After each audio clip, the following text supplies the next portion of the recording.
Hello, everybody. Excited utterance here. My name's Hella. Seraph is here somewhere. He's here. He's just over there sleeping after a morning of like meowing and going on. Today has been an interesting day, I believe, in the Kouri Richins preliminary hearing or probable cause hearing. Now, there's been some problems for people streaming it, I hear. Not quite sure what the deal is with the copyright strikes or infringement strikes that people have been receiving. Apparently, there's only been one or two streamers who have managed to stream it live.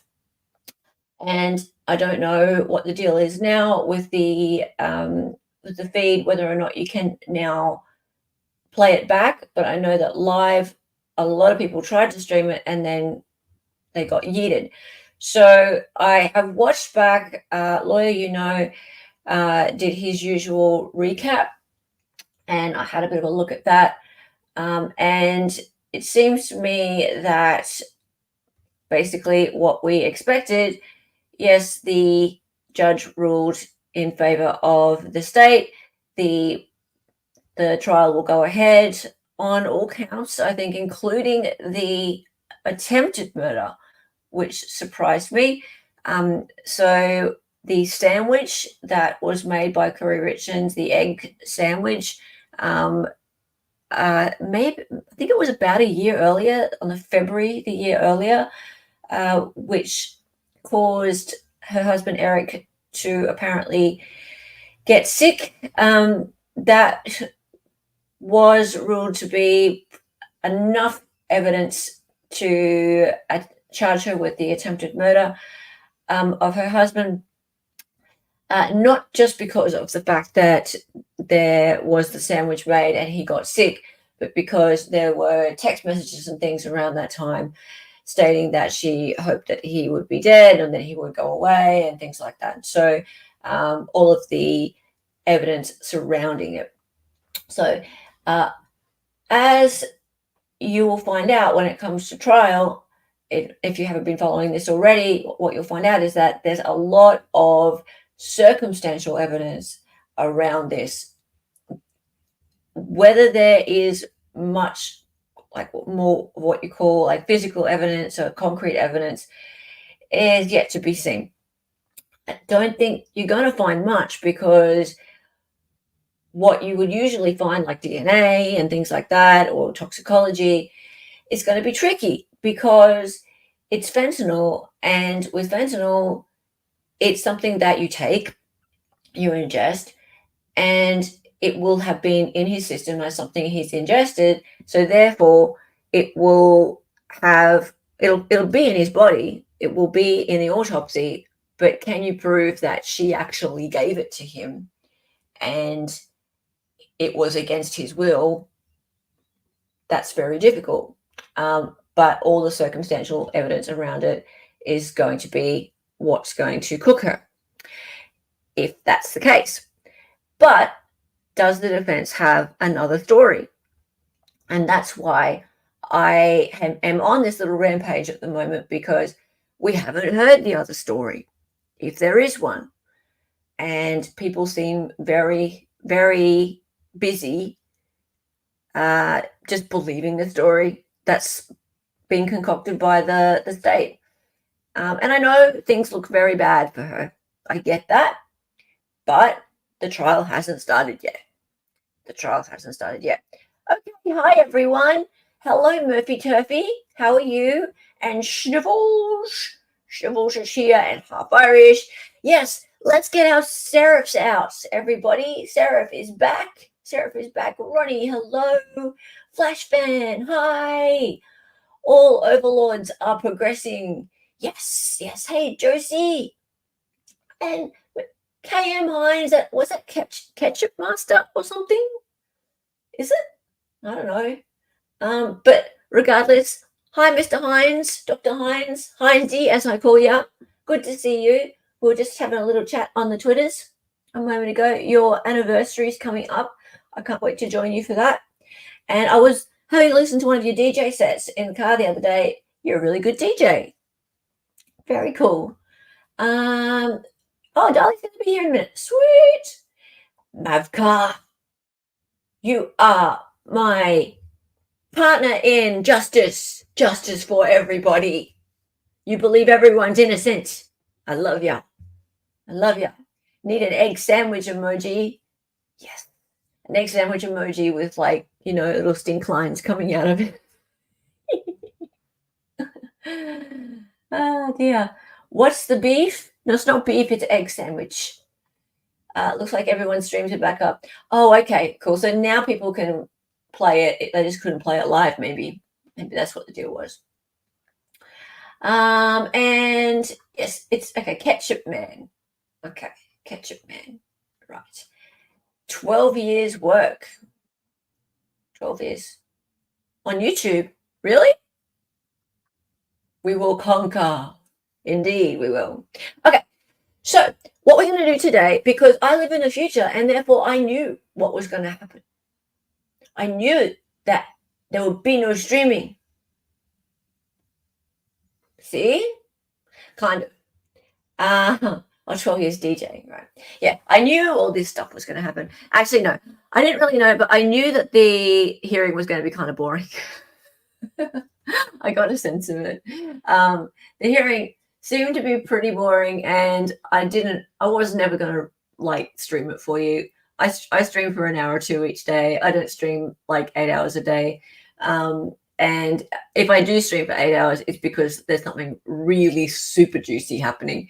And I could see that this probable cause hearing was going to be kind of more of the same that we've seen before. And so I was more interested in doing some diving into the case for people who either haven't caught up with it before, or for people who were fully bought into the idea that she's guilty, maybe just to put out there some thoughts that you hadn't considered before, or to just open your mind up to the idea that, hey, she's actually innocent till proven guilty. She hasn't been proven guilty yet. And like I said yesterday, I like to think of these things as a Jenga tower. There it is, her credibility, her innocence. And when we get to trial, that Jenga tower is standing up straight, and we're going to wait until all of those pieces are pulled away until it falls. And for me right now, I can see some shaky bits there. I'm not silly. I can see that she's done some pretty silly things, but I don't know, because I can also see some alternate theories. All right. So what I want to talk about today is I have documents, and I want to talk about the nanny, how she became the nanny. Now, the nanny is the star witness of the state. She's a bit of a snitch. Now, she's not your regular kind of jailhouse snitch. She is somebody that the state has enlisted to speak on their behalf, like witness for the prosecution. She is on an ankle monitor at the moment. Her name's Carmen Lauder. Carmen, I'm going to show you. I'm going to show you who she is. Hang on. That's not her.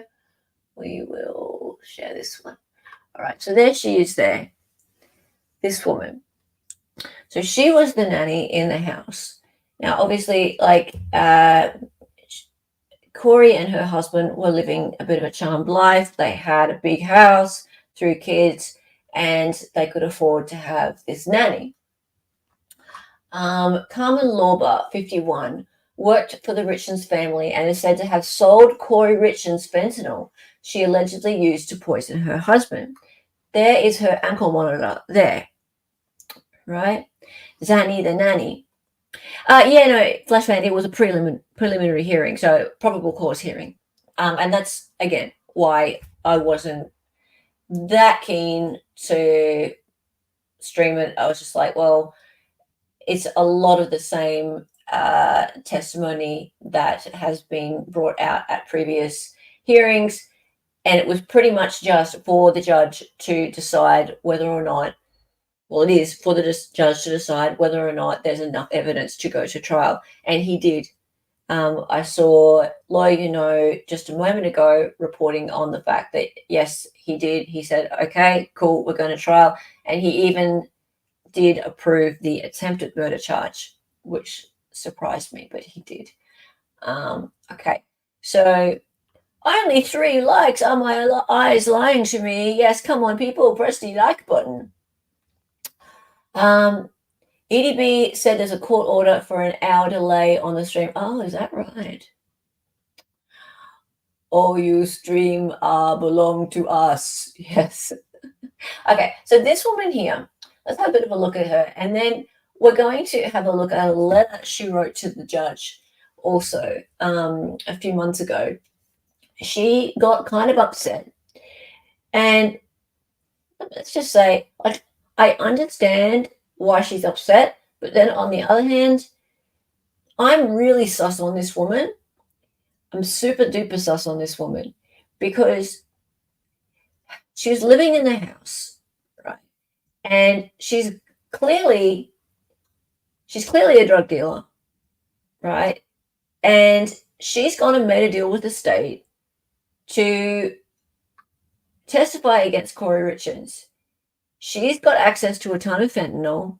She's bringing it into the house. How is she not a suspect? Right? Now, I get it that people are looking at all these text messages and these financial motives and things against Kouri, as Kouri being the one who would have the reason to want Eric gone. I get that, right? Let's just say that there are lots of wives or husbands who are having a bad time in their marriage, who have sent messages and things to friends or whatever and gone, geez, it'd be much better if he would just go away. Or if they're having a relationship with somebody and gone, wouldn't it just be awesome if this person would just die? Right? I know it's horrible, but people say stuff like that. Right? And then there's this woman living in the house who happens to be a goddamn fentanyl dealer. Right? So imagine if this couple, and I alluded to this yesterday, actually I said it flat out yesterday, imagine if this couple were also enabling one another to partake in drugs. Fentanyl, if you're not aware, fentanyl is a drug that is incredibly deadly and unpredictable. So fentanyl, if you can have one dose of it one day that looks exactly the same as a dose the next day. Now, people are saying that, and this has been reported on this case, that there were these greeny blue pills. Okay. So you take a green blue pill one day, and from the same batch, you can take another green blue pill the very next day, and it can be 5 times, 10 times, 100 times the strength of the one you took yesterday.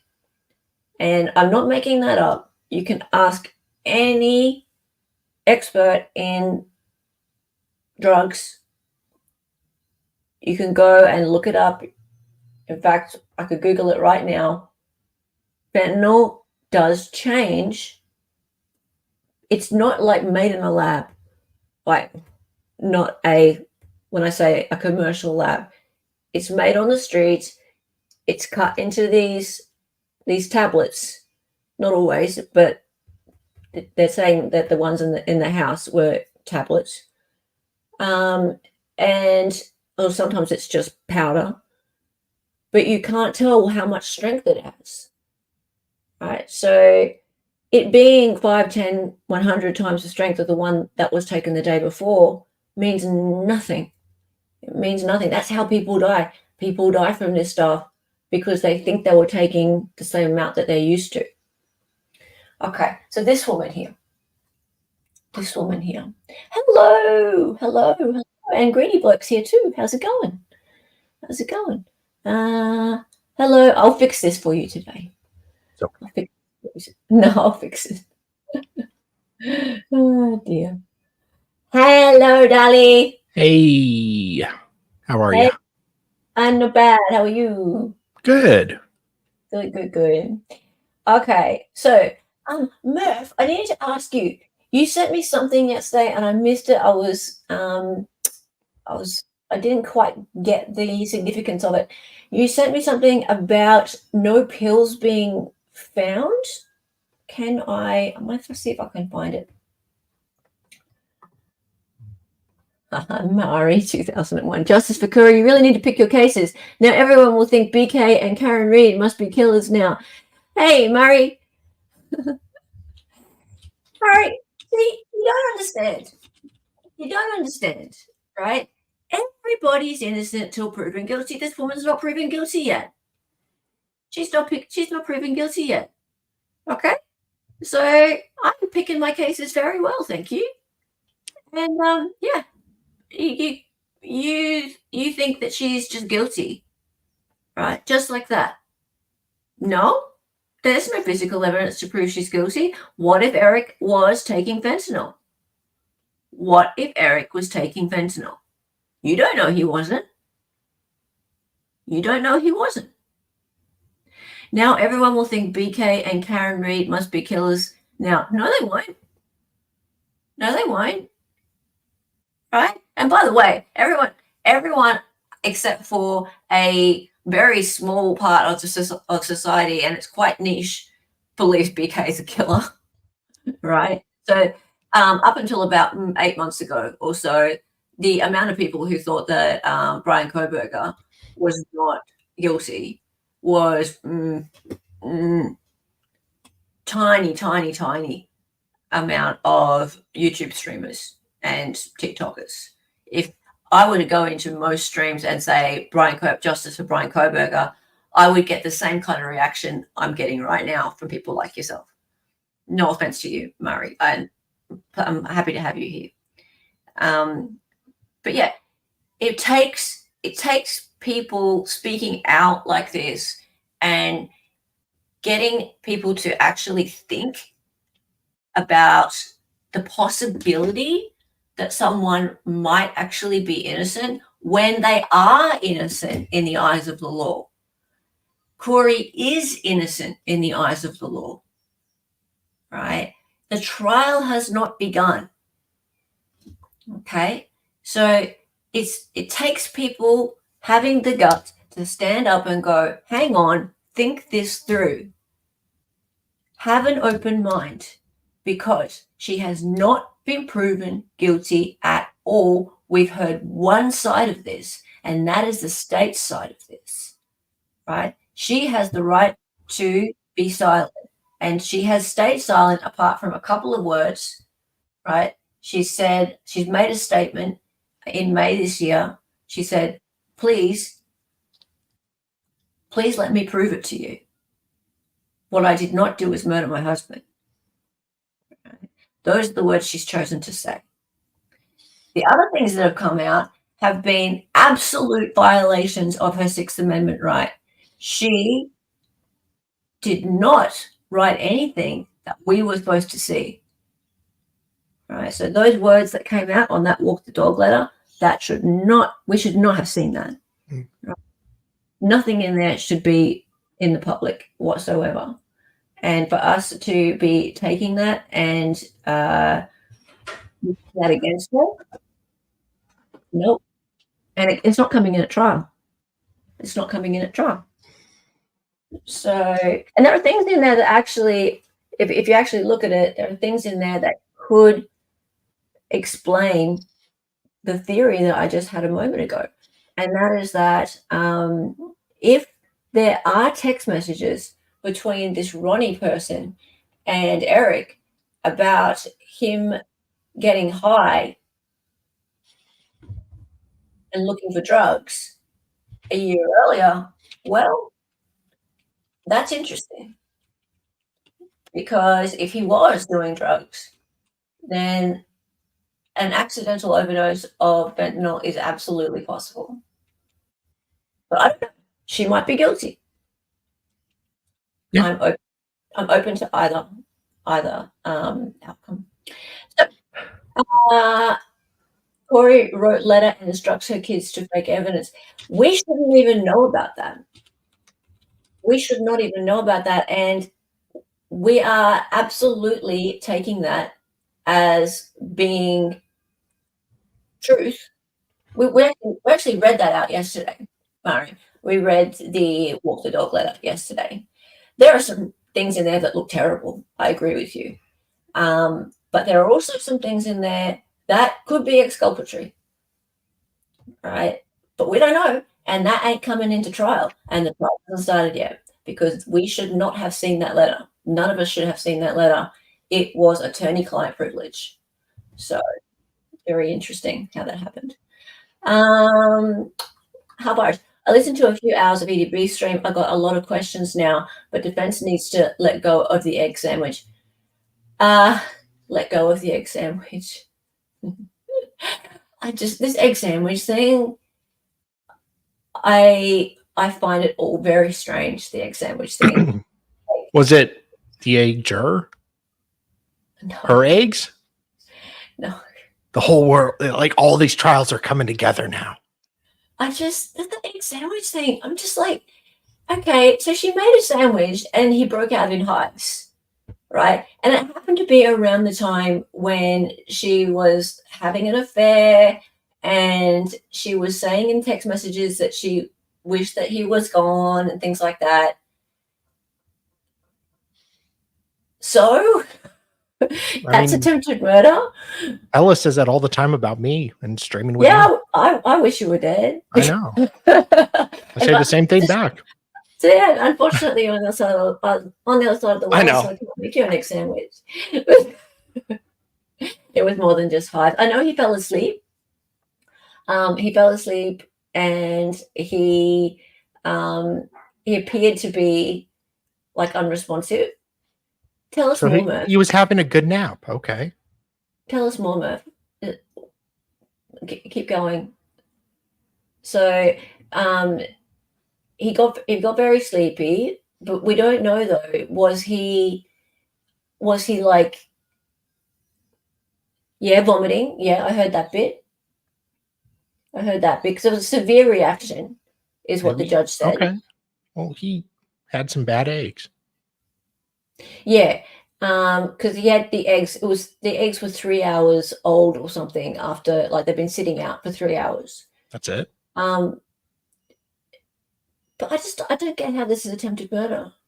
So every time that she gives him something that could make him sick, therefore, why aren't there more attempted murder charges then? Surely he would get sick.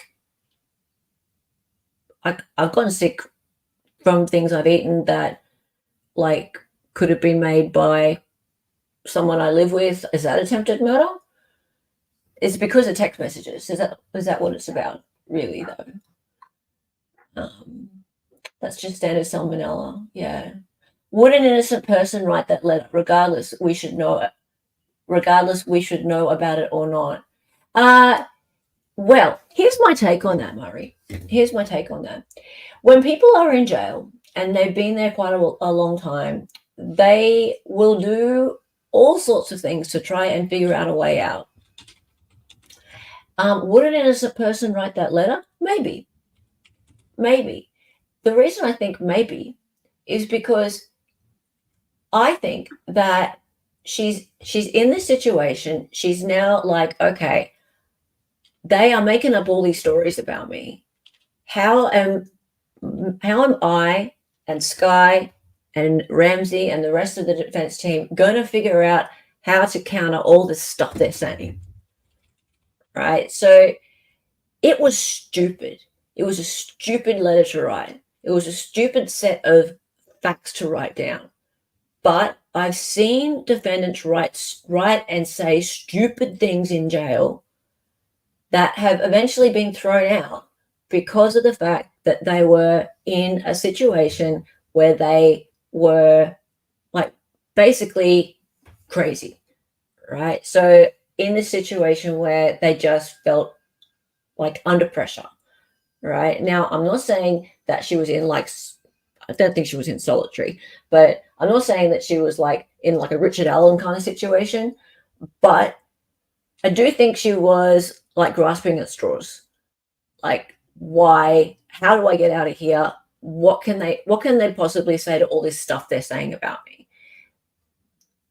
What's interesting to me though about that letter was she was referring to there being text messages on a phone that Eric was speaking to Ronnie about getting high and a year earlier and looking for drugs. Now that would, if those messages exist, they are exculpatory. There's nothing else that you can say about that, regardless of the rest of the letter. If those text messages exist, they're exculpatory. It's as simple as that, right? So I want to know about those text messages, right? The rest of the letter, whatever, right? But do those text messages exist? You can't just make that shit up, right? So you can't just make those text messages exist. If they exist, they exist. Okay? So anyway, yeah, there was a lot of desperation in that letter. Yeah, there was a lot of desperation in that letter. And again, we shouldn't have even seen the letter. And the jury won't see the letter. Maybe it was food poisoning, but it's the totality of the circumstantial evidence and her behaviour since she's been in jail that make Kouri sus. I know, Murph. Yeah, I know. And Murph and I have been talking about this. Murph is more in the camp of, yeah, I know. Murph is more in the camp of seeing her as being likely to be found guilty. And I think she's likely to be found guilty too. But right now, she's innocent in the eyes of the law, and I think we should all keep an open mind. Yeah. Okay. Mari, see, EU gets it. There you go. Yeah. Okay. Now, this woman. So, the woman who allegedly sold Moscow Mule killer Kouri Richins the fentanyl she allegedly used to poison her husband has written to a Utah judge that fears she might crumble on the stand. DailyMail.com can reveal.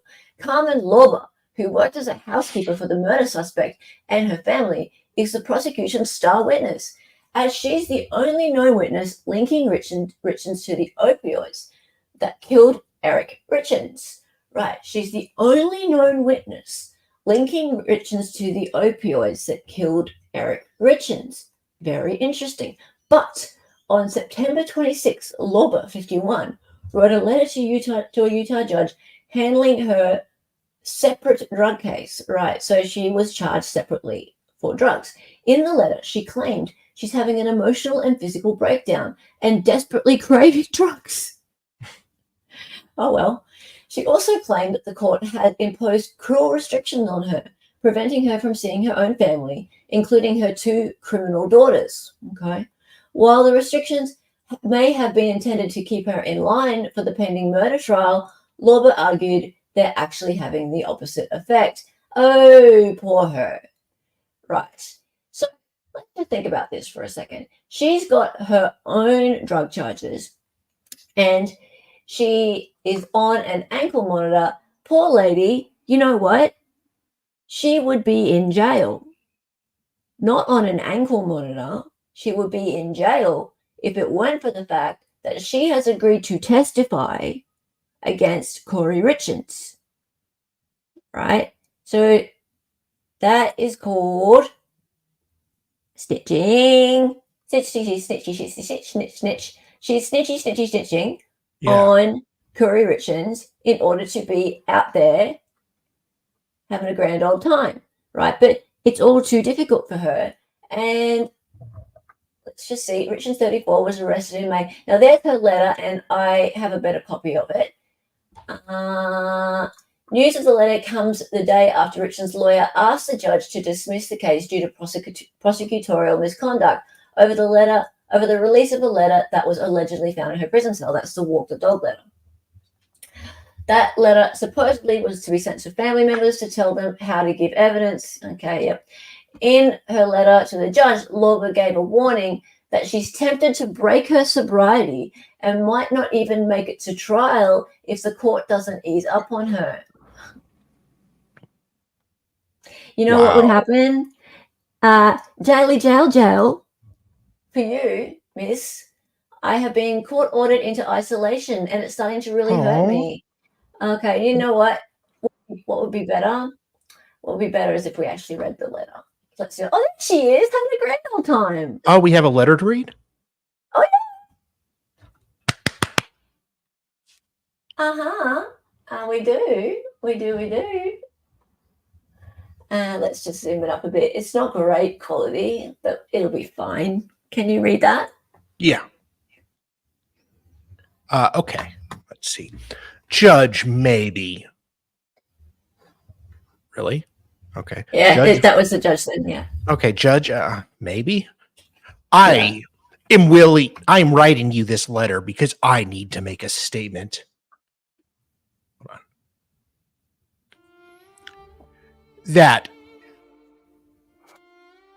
if I said in person during the court date can be used against me or used to discredit me. We have to have the music off because you're breaking up. Oh, really? Yeah. StreamYard. Oh, stop it. See? Or used to discredit me by Kouri Richins' attorney. And I'm also afraid that it could get leaked to the media and my personal life put on the news. It involves my mental health, physical health, and state of being. As you know, I have been 1,000% compliant with everything. 1,000,000%. That's been asked of me by both Summit and Wasatch counties.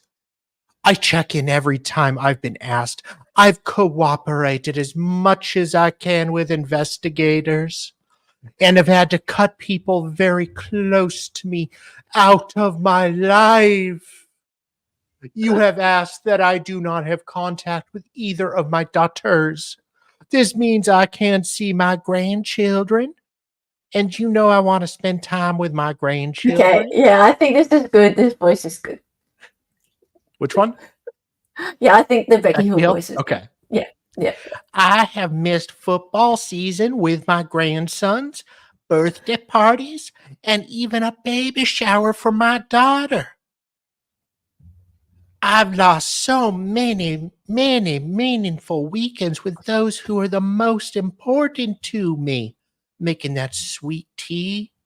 Even Nick Savage, who has been such a supporting and uplifting person in my life. He even helped me write a book. Also that I can show that I am willing to cooperate 100%. I have been court-ordered into isolation, and it's starting to really hurt me in ways I haven't felt before. I have never felt so alone, depressed, and hopeless. I am continuing to see my therapist and doing everything I can, but it doesn't help the fact I can't see my family and close friends, and it's really hurting me. I have not used the devil's lettuce and have stayed true to myself, but I can't help some days just thinking about giving up. Oh, the judge should have immediately been like, 5150, mandatory 72-hour hold. Yes. I mean, she's saying, She's saying we're giving up. Self-harm. Yeah. This is where, okay, we're going to get you evaluated, sweetie. Sure. If you, like, this is worrying. Like, we need to take you in, lady. I mean, I think she's just having a whinge, Yeah. but still, but anyways, This is not Kouri though. This is the drug dealer. yeah, but I did say the Becky Hill voice was pretty good for this though. yeah, Becky Hill is still my favorite voice of his. mine too. It's my favorite. And hopefully we'll be able to use it a little bit more in the coming days. Yes. I have not, Where are we? it's getting tough, and I'm having thoughts that are dangerous to my sobriety, long-term goals, and everything I've worked for. Sweetie, are you asking for leniency or to be held against your will in jail? Because she should have had someone read this for her. You have a therapist. Maybe have him proofread it for you. Just anything. Like, just somebody who like knows the court system in some way should have read this first, because she's asking to be put in jail. I know this was like 20 years ago, but I know someone who got into a fight with his girlfriend on a plane, and she was like beyond drunk. Oh, she's a cutie pie. She's a cutie patootie. She's a hottie biscotti. Hottie biscotti. Right? Anyways, this girl was... Don't be upset about it. It's fine. There's nothing wrong with that. There's nothing wrong with that. She's hottie. Just have some Narcan on you when you go on dates. Yeah, that's all. Yeah. But anyways, real quick. So anyways, this girl was like just hopelessly drunk. And she had to go to the hospital because of how drunk she was. And the nurse asked her, well, do you feel like hurting yourself? Or do you feel depressed or like want to go on? And she's like, oh, we've all had those thoughts sometimes. Mm-hmm. And she was held, 72-hour hold. Oh. And then it went into like 5-6 days because the doctor wasn't letting her go, even though like the doctor was even meeting with her. So like even just vague statements like this can get you locked up. Yep. So this is just dumb. But anyways. This is dumb. This last week, I was hospitalized after having lost consciousness and fallen on the floor, breaking my nose. Ew. I needed to have some of that sweet sugar tea, and I couldn't. Dangerously low blood pressure. There wasn't enough sugar in my blood, and I now have several doctor's appointments to try and figure out what's wrong. Sweetie, they have doctors in jail. I hurt deeply inside because of the situation my work found out, and I was put on administrative leave without pay and no longer a court clerk, and had to fight to keep a job I've had been elected to for the past 10 years. So many things are squeezing me, and I can't get any support from the people who can support me. My family is hurting, and so am I. My anxiety is constantly through the roof, and a lot of it is because I fear the unknown of what's going to happen to me. Please let me see my family. I miss my grandkids so much. I even retired to see them. And seeing them would make such a difference in my life that no amount of therapy or sugar tea could ever do. The holidays are coming up, and it kills me to think that I won't be able to see them. These restrictions feel cruel. Oh, it's cruel. And I don't understand them. One of my daughters is fully terminated from probation, and the other is getting early termination. Nick applied to and was accepted at the University of Utah and is doing really good. She's a good Mormon. I'm asking that you please reconsider these restrictions for my family and friends. It really scares me to testify against Kouri Richins, and it gives me the vapors, but I'm gonna do what's right. I'm gonna cooperate fully and show you that I'm gonna do what's asked of me, like a good Mormon. If I'm feeling like this, I'm afraid I might crumble on the stand. If I was able to be surrounded by those who support me throughout the process, it would really make this so much easier. Please reconsider the restrictions on my family and friends, or at least clearly tell me what has to be done so that I can see my family by the holidays. Thank you, Carmen Lauber. Let's see if there's anything here about, hang on, that was the 26th of the 9th. The 26th of the 9th. I just wonder whether or not that's anything even close. 26th of the 9th. Yeah. Nah. I don't think there's any response. Can I see things by date? How do I change it to by date? Hit last modified. Where? Where it says modified. Where it says modified. Last modified. No. Undo. There. Do you see owner? No, not there. Yeah. No, out. Okay, now good. Don't owner. Do you see like Katie Pinner 86?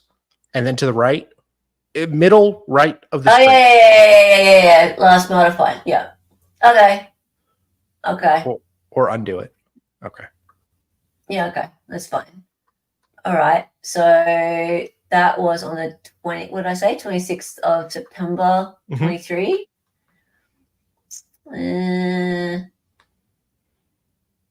No, this is not in order. It's not, is it? Hit Never mind. Okay. It's fine. I don't think that he would have done anything about that. Yeah. I feel like, what's this? I feel like I'm on the phone with my grandma trying to teach her how to navigate. Shut up! Shut up! Did feel like helping my dad earlier today, but excuse me, like you should see me trying to show him how to use like design software. Oh, hush. It's hilarious. Anyway, pretty salacious, sexy calls, and he's got creepy face. Oh, right, that's it. I'm guessing we need for trials to find out the investigation timeline of the drug dealer popping up. Okay, I would think so. Yes. Now, here's the deal, right? Like this woman, she was in the house, and she's a drug dealer, and the reason that she has all these restrictions on her is because she's been given a deal to testify against Kouri Richins, and it's dragging out a bit, right? Now, she's having this whine to the judge because of the fact that it's taking longer than she thought. Murder trials do take a bit longer than you think sometimes. That was September last year, and we hadn't even gotten to the preliminary hearing stage yet. Preliminary hearing just happened today, right? Now, if you remember yesterday, we were talking about the things that have happened along the way. So the issues with the defense counsel, the issues with the walk the dog letter, with the jail calls that the state didn't mean to listen into, but they listened into, the motion for the state attorneys to recuse themselves, and that was overruled. So we've had a change of counsel on the defense side. There's been a bunch of stuff happen that has caused the case to be continued several times. And so now we're a year down the track, and now we're just getting to the stage where the probable cause has been established. And there you go. So she's been waiting all this time, and these restrictions have been on her. Too bad, so sad. She could have been in jail. Really. But I've got my own thoughts about this lady. I have a feeling that like she's in the house, she's got all these drugs. Why is she not a suspect? Why is she just? I get it. I get it that Kouri has motive, but then again, my theory is that both Kouri and Eric were partaking in these drugs. That's just my theory. And the reason I have this theory is because Kouri has said it. Kouri has said it in that letter. Kouri has alluded to it in her statement that she made to the media via her jail call. She said, all I have tried to do is protect Eric. And then she in her walk the dog letter, even though we're not supposed to have seen it, it's clear that she's pointing to text messages that should be on Ronnie's phone stating that he was getting high all the time, falling asleep, not looking after the kids. And there were messages about him looking for drugs and wanting to get high, right? So if that were the case and this woman was living in the house, it's possible that this was an accidental overdose. Mm. It's possible. I know no one wants to hear it, but it's possible, right? Whether or not Kouri wanted him gone or not, that's irrelevant if he was taking fentanyl. Yeah. Because people die of fentanyl accidental overdoses every day in the USA, all over the world, constantly, because of what I was talking about earlier. These tablets or the powder, it's not regulated. The dosages of them are all over the place. They really, really are. Kouri was trying to protect Eric by having an affair with a handyman. No, that's not what I mean. That's not what I mean. And that's the thing. Kouri was trying to. Okay, so let me talk about that for a minute.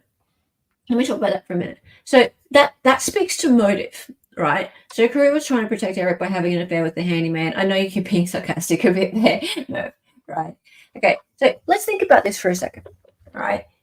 So assuming that I'm having an affair, right? If I'm having an affair, if things aren't going well in my marriage, and I am talking to friends about that on the phone, or if I'm having text messages with that man and I'm saying, geez, I wish that we could be together. Geez, I wish things would just be easier and my husband would just disappear off the face of the earth. If I'm saying things like that, yeah, it looks really incriminating. But if I were to actually be planning to kill him, that would be the fucking stupidest thing I could ever put on a text message, right? Now, I know people are just saying she's stupid. I don't really think she's that stupid, but she may have been on drugs, right? That's possible. Now, if these two who were married and were having a bad time in their relationship, and I know he didn't trust her either, right? I know there was a prenup. I know that there was an issue with him going to his attorney and sorting out his will, his estate, so that when he passed, she wouldn't have ownership of the house. It would go to children and to, I think, the sister-in-law, but she would just have enough so that she could look after herself as a mother of the children. So there was problems in the marriage, clearly, right? They weren't getting on, but it was almost like kind of like one of those situations where parents are like staying together for the kids. Yes, it's sus. He changed. It's sus. Page, yeah. He changed his trust after she tried to kill him on Valentine's Day. So is that the Valentine's Day beforehand? So are you saying, Caleb, are you saying that he thought that she was trying to kill him on the Valentine's Day? Are there text messages about that, or is there some sort of evidence of him believing that he was actually in physical danger from her? Or what is that speculation? Or I know it was around that time. I know it was after the Valentine's Day. But I know he did that because there's a statement from a lawyer stating that that he came in and said that he doesn't want her to have financial gain from when he passes. That was when she poisoned the egg salad sandwich. Allegedly. In Minecraft. He said he knew it was her, so he changed the trust to his sister. He said he knew it was her. Okay, so where is this evidence? I'd like to see these actual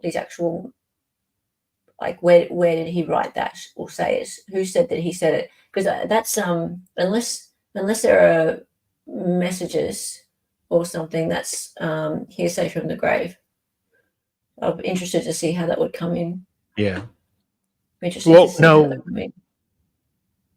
Wait, so it'd be messages he said about her, or you know what I've got? There is a grave or a death. Okay. I've got something. I have something. I have a timeline, people. Ha ha ha ha. I was going to go into something else, but I have a timeline. I have a timeline. Remember, I posted it on Discord yesterday.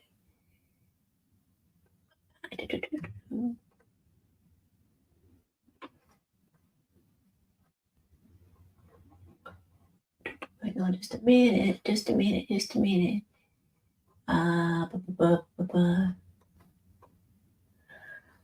Oh, I need to change views. That would help. It's so small. Okay, so when did we say the poisoning sandwich thing was? It was 2020, what, 1 or 2? Would have been 1, 2021, right? Yes. Oh, hello. Hey, Murray. Sorry to get off topic, but was Because Enough Is Enough finally actually released today? And if so, where can it be found today? Thought you might know. It's on Amazon today, Murray. Yes, it's released on Amazon today. Thought you might know because you did the graphics on it. Thank you. Yes, I did. Yes, it's on Amazon today. Oh, it's on Amazon? Yes, yesterday it was pre-released on his website, but today it's on Amazon. So yes, go grab it. And I'm sure we will have both Crime and Cask and the Egg Juror on here very soon. Oh, really? You can get her? He'll be bringing her. Wow. Okay. So, yeah. Holy crap. I know, right? Holy crap. Wow. Okay. Yeah. See, I knew sticking with you was right. I never doubted you. Shut up. Yeah.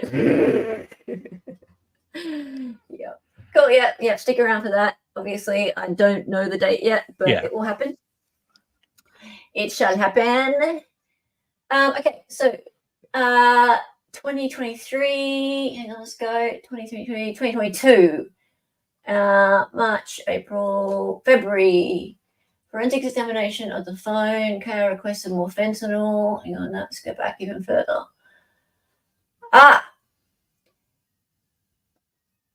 14th of February 2022. Attempt. Kouri Richins nearly died on Valentine's Day 2022.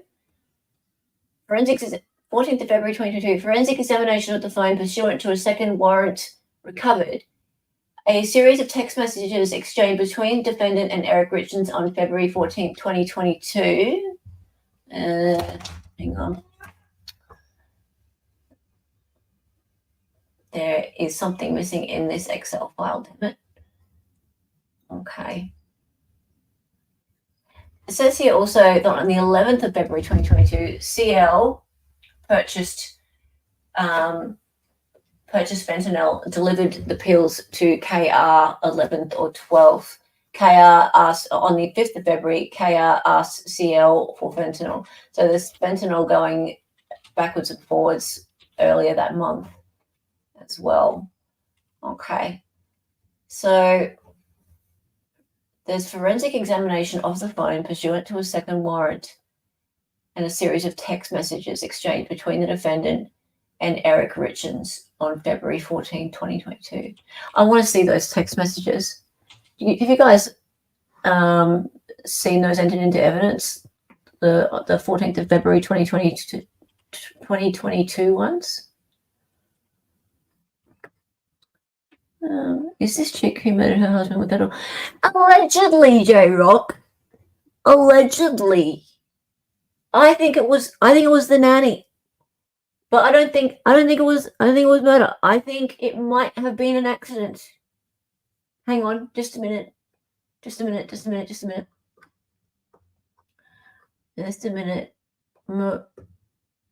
Not intentional. Yeah, I think it was that. Myself.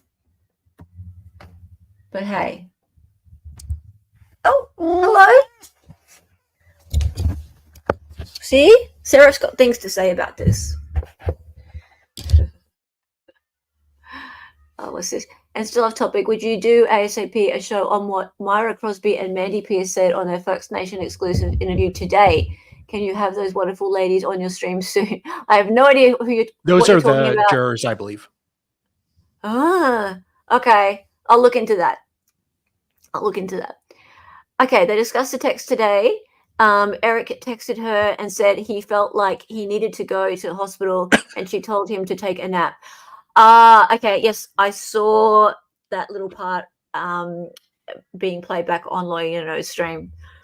He said he thought he needed to go to hospital and she told him to take a nap. It's a little Mark Jensen-esque. It's so Mark Jensen-esque, if she's not doing better after you get back from school, we'll take her to the hospital. Yeah. Look, if she's not dead by then meanwhile, he's just like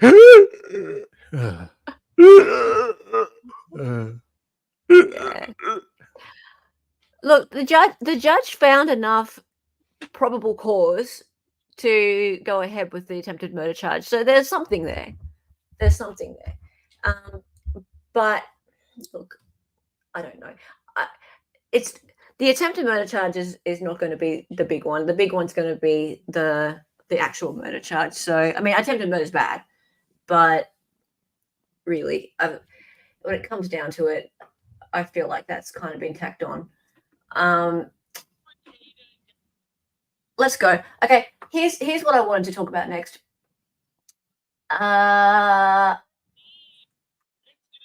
This.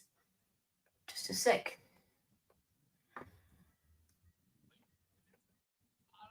Now, you know how yesterday we spoke about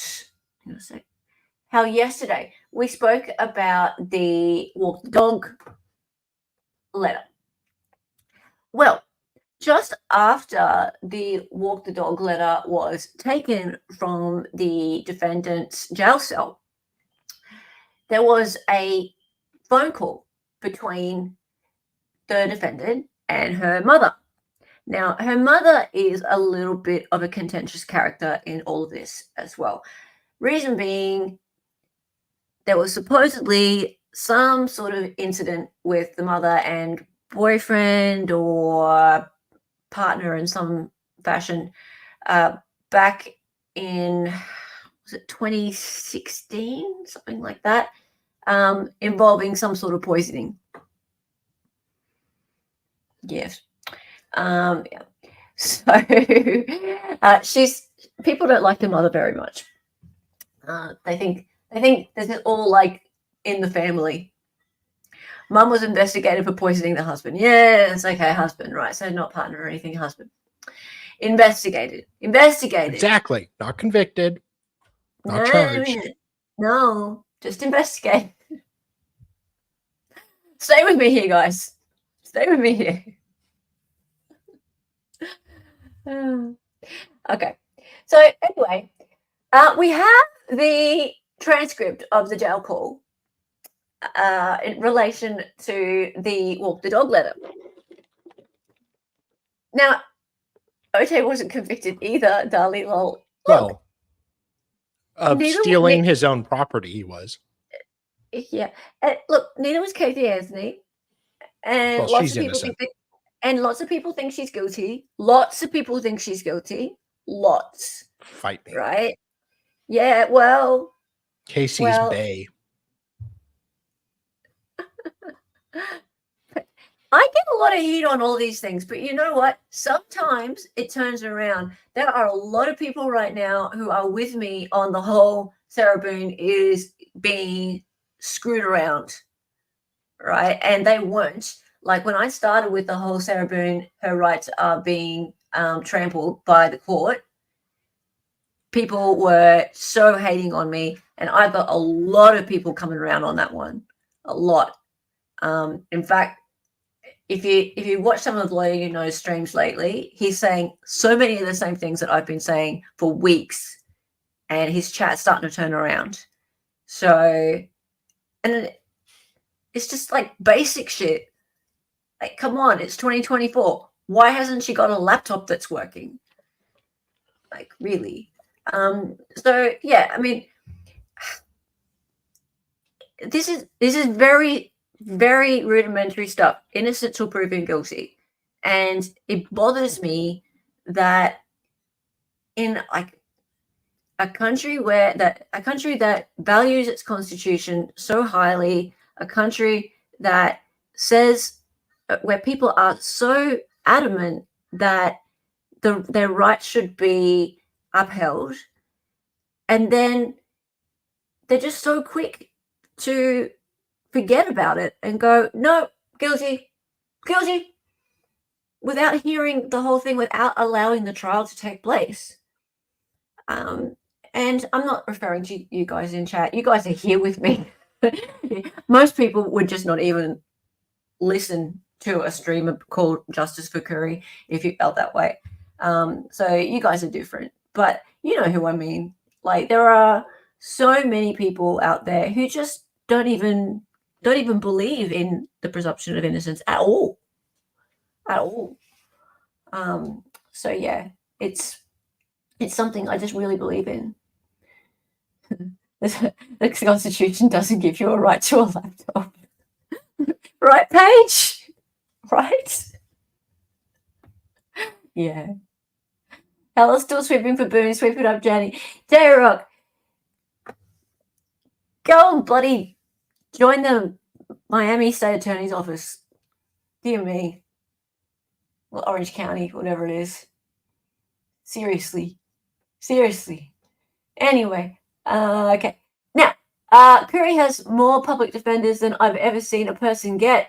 I'm comfortable with the help she's getting. Actually, her public defenders are very good, aren't they? They're very good. And people have said this, that she scored quite well when she went from her private attorneys to the public defenders. The defenders that she's gotten top tier. So good. That is good.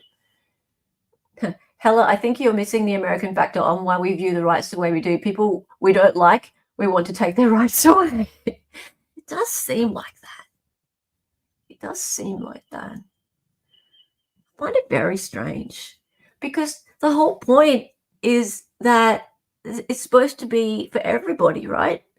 Like, rights are for everybody. They're universal for all citizens. True? Yeah. I find it very strange. Yeah. The second one isn't so good. Yeah, so it's the lead defender. She's good. The blonde one, isn't it? Yeah. Okay. So, J-Rock. J-Rock, stop it. Stop it. You're just being a bugger. You're just being a bugger. You're just coming in here to make fun of me. Anyway, so what we're going to do is we're going to have a look at this jail call. This is September 19th, 2023, official transcript of electronic recording. And it is between... Oh, hang on, it's not her mum. Who's Ronnie Darden? Ronnie. Oh, that's her dad. Oh, is that her dad? Let me check that out. I thought it was her mum. Who's Ronnie Darden? Suspect in husband's death. The letter instructs Lisa Darden to introduce the defendant's mother, Ronnie Darden. Defendant's... Oh, brother. Brother. Okay, sorry, it's her brother. It's her brother. Okay. All right. So, hey, says Ronnie. And when Dali gets back, we can do back and forth on this. He's just gone to the loo. It's her brother. Thank you. I was just Googling that. Okay. Mr. Ronnie Darden says, so, working. So, what? You can call but not text? And Kouri goes, I guess so. I don't know.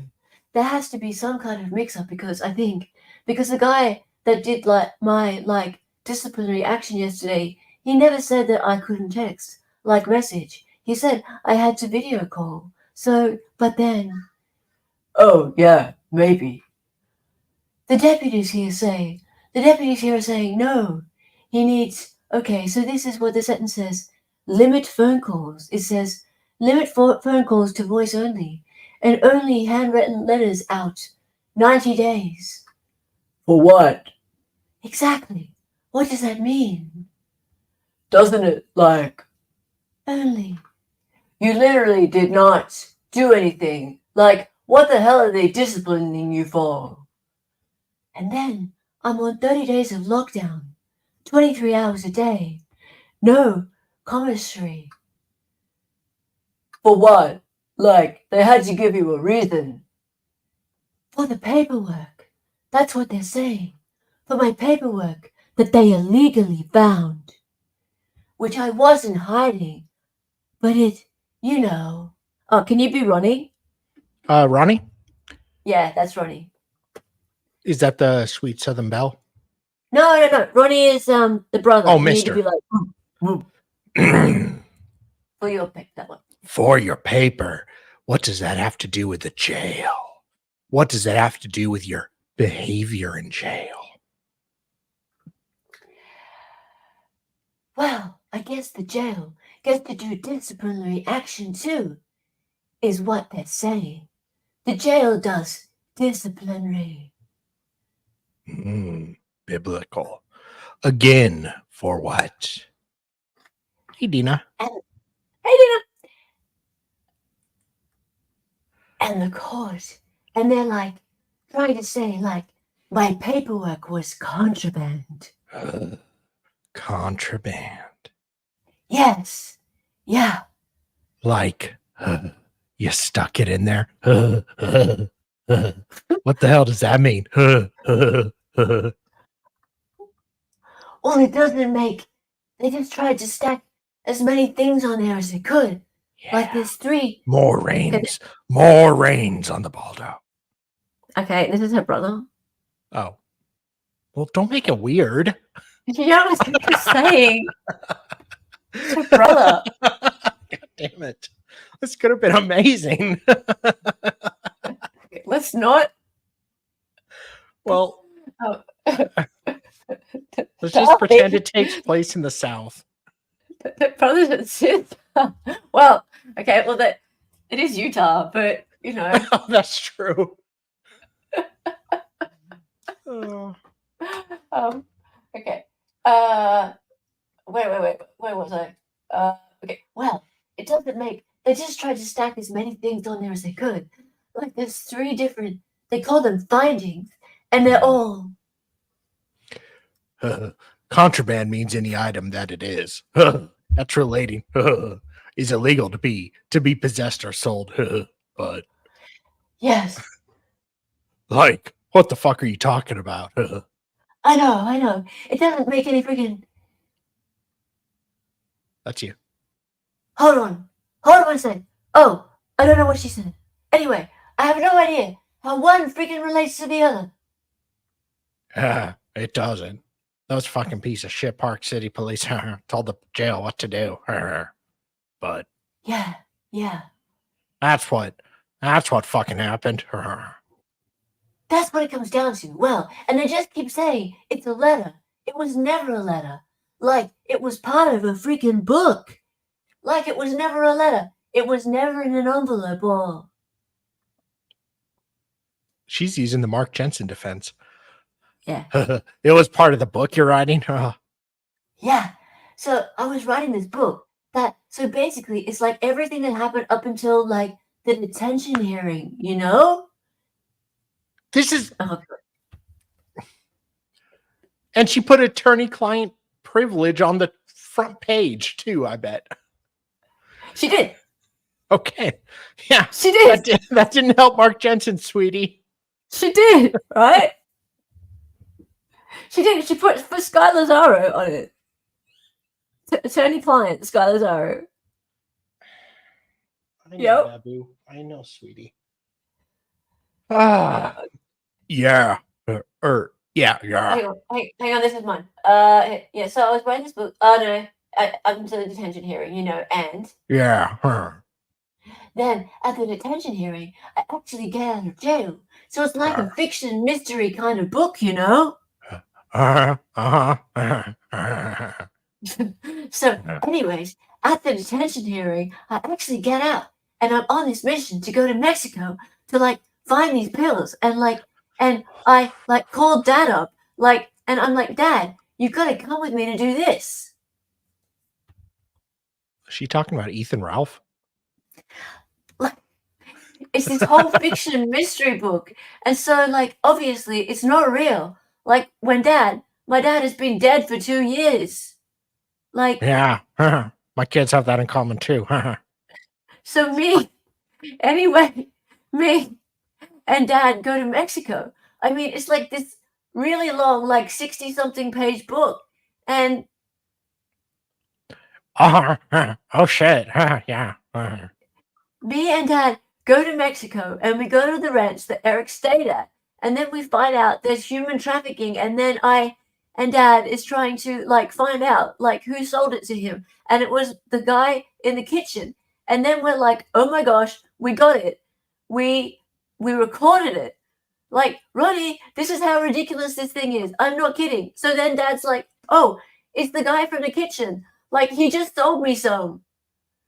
And I was like, oh my God, there's human trafficking here. We gotta go. Anyway, so we go back to cross the border.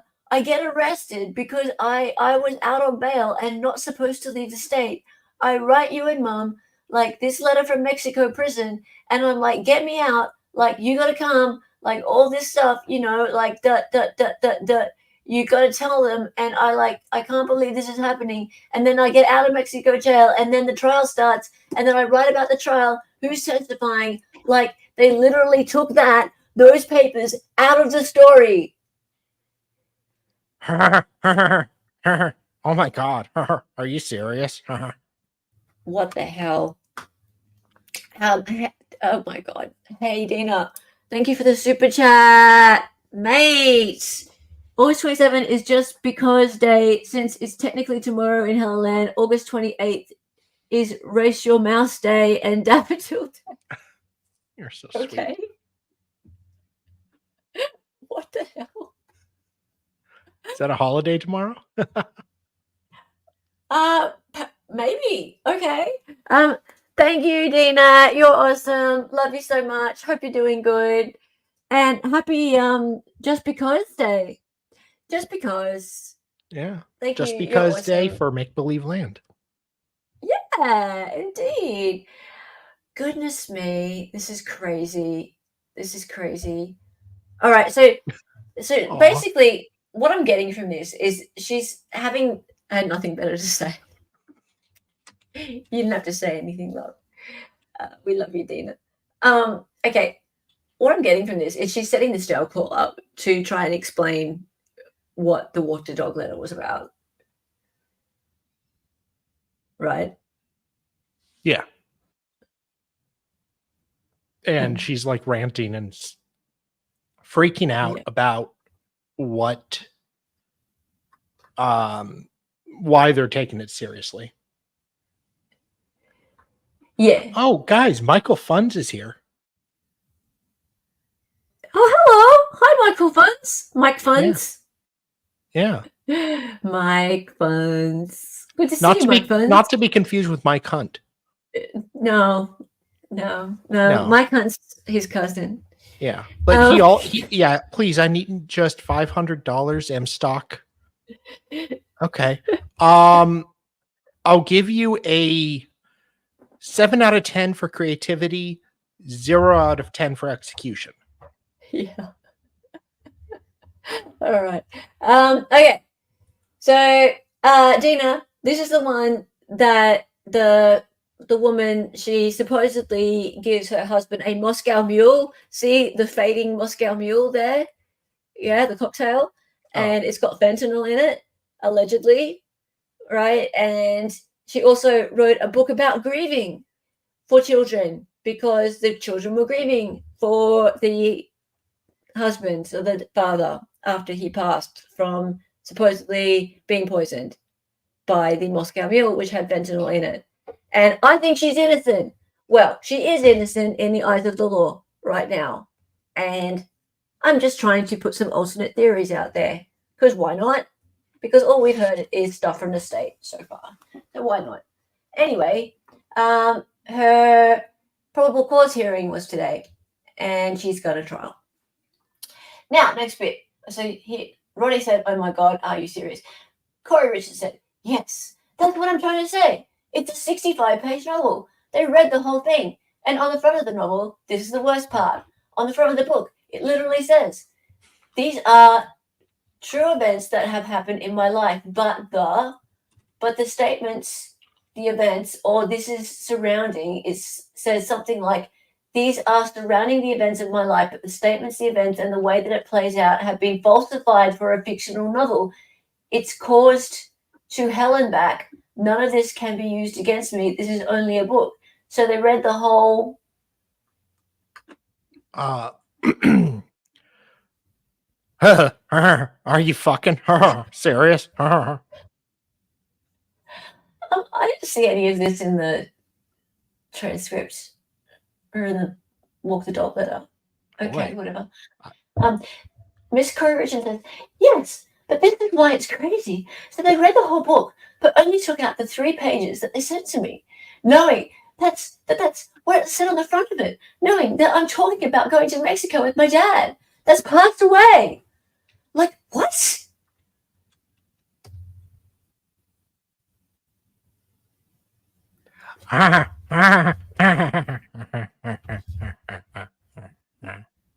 But I have some more questions about that because, yeah, it definitely does not read that way. Yeah. Like at all, obviously, because they fucking, they prick, I'll pick, and chose.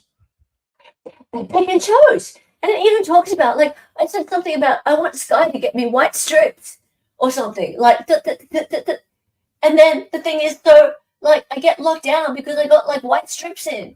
And, like, I put, like, I don't know, some girl told me on me or something. Like, I write this whole thing. And then it talks about, like, the media stuff. And I'm like, oh my gosh, now I'm in Mexico prison. Like, the media is going to go crazy. Like, so, like, some of it is, like, so a lot of, like the first 6 chapters are all, like true what, like, everything that's played out, you know? And then. Yeah. The last of it is kind of all altered. And, like I said, some of it's true, some of it's not. Like, it's, you know, it's a book. It's a fiction book. Like, and then I said something like, the media is going to go crazy. Like, you have to tell. I don't remember who I said. somebody about doing like media and like and posted like this picture of the kids. So I was like, you posted that. Like, this is crazy. Like, get me out of prison. Blah, blah, blah. It is this long thing. And that's what they nitpicked. Do you have like all the other pages? Yeah. Does Sky know this? Yeah, I told her. I gave it to her. Oh my God. I know. I gave it to her and I showed her the front of it, and it was all in my Sky folder because I didn't know how much I can say. Like, because it's all just, some of it's true, some of it's not, some of it's altered. Like, it's just, I didn't know what I can and can't say. Like, in this book, so obviously. Yes, Michael, don't worry. The check is in the mail. Yeah. The check is in the mail. Yes, Michael, we're helping you. It's fiction. If I'm in Mexico prison and we're already going to trial, and he says she... And Dad's alive, like... Dad's yeah, Dad's, yeah! Not so, like your husband. Yeah, and so I have, like, all of the pages, like, so that they go together, like, it's very clear.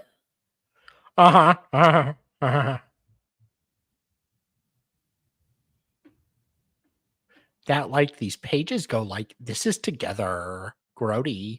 And on the front of it, it says, like, the title. This is me. Oh, I was going to do Valley Girl. No, too bad. The pages go, like, this is together. And on the front, it says, like, the title, the characters, like, because I didn't change, on the front of it, I had, like, your name's Vinny. Or what, Vinny Politan? I don't know why. But I have, like, all the characters and then what their names are going to be changed to. But, like, when I'm writing, it's, like, confusing to think, like, okay, wait, who was Stella? Who was, Stella. Wait, Stella. Right, Stella. We stop playing for a minute. I have Blue voices. thoughts. I have thoughts. We're in trouble. Guys in chat, what do you think? So she's saying that this walk the dog part was just one little piece of a much bigger manuscript. Oh. Like a much bigger manuscript. Like a 495-page one. 65 pages that she had already. Amateur.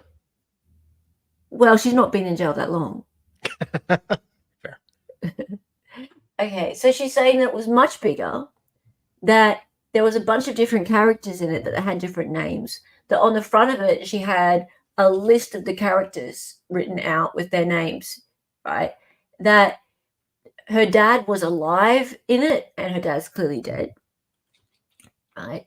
And there was a bunch of stuff in it that was like so fantastical, like fantasy novel, like that if you had read the whole thing in context, you would have known that it was a novel. But the part that they picked out looked like witness tampering because it was just like that little piece that looked like it was relevant to the trial. What do you think of that? Could be. I mean, seeing how prosecutors go after every little thing and blow it up out of proportion, she has nothing but time on her hands. And actually, okay, you know what? And the Mark Jensen thing aside, she has written a book before. She's a track record about writing books. Yes. Maybe she doesn't whip them out on the same consistency as Steve Gosney. And hopefully she doesn't. Never mind. I'm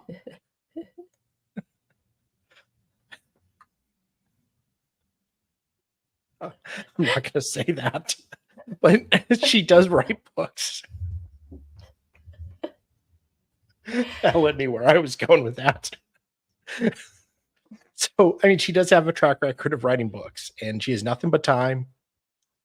But it's still dumb knowing that she gets searched. It's dumb. And, yeah. It's dumb. Look, I'm not saying it's not dumb, right? I think it's stupid to write anything in jail that could have these consequences. Like, Yeah. it's stupid, right? What are you doing? Writing a novel that has anything in it whatsoever that could be related back to your case and make you look guilty. Like, that's stupid. Okay, so it's a novel, right? What BS is that?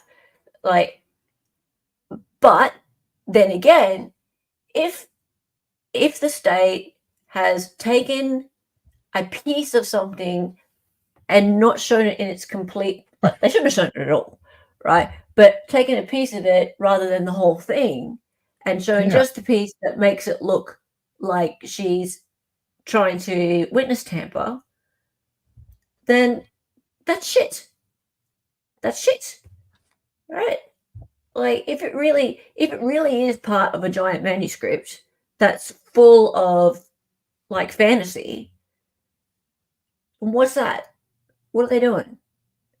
Yeah. What are they doing anyway? We should never have seen this thing. Yeah. But still. She's absolutely not writing any kind of novel. She didn't even write the children's book. What do you mean she didn't write the children's book? Did someone else write it? Yeah. I mean, it could be like a crime and cast situation where she got a ghostwriter. That's possible. It's pretty common. And no shade to him or anybody, but yeah, that's possible. She could have gotten a ghostwriter to do that. Look, yeah, it's very strange. What was it? A ghostwriter? Yeah. Yeah, become a crossword scholar. Wait, she didn't even write the book? Else. So, okay, I guess her name was on it, but like, okay, so she hired somebody to write a book to help kids who get over their father. I don't know. That kind of takes some esteem. You can do that. Yeah, you can do that. And I wondered who did the illustration. I suppose like you can hire people on Fiverr and stuff to do that kind of thing. It looks kind of salty. Yeah. It's awful. The illustrations aren't good. I mean, I laughed my ass off at it yesterday. Well, we can't all write a crime and cast book or illustrate it. Hello, how are you? The Walk the Dog letter was found in an LSAT prep book. Her attorney binder in the cell had a notebook that she gave to Sky. Her lawyers claimed it was privilege, which would not be true of fiction. That is true. That is true. A lawyer claimed it was privilege, which would not be true of fiction. Okay. But regardless, if it were in a folder, hang on, sorry, her lawyers claimed it was privilege. But if it had attorney-client Sky Lazaro written on it, it doesn't matter what's in it, surely. I mean, again, go back to Mark Jensen in the manuscript. He tried to cover his ass that way and didn't work. I would say Mark Jensen had a better right to keep it private than she did if it's fiction. So, yeah, either it's privilege letter for her lawyer or a book she's writing.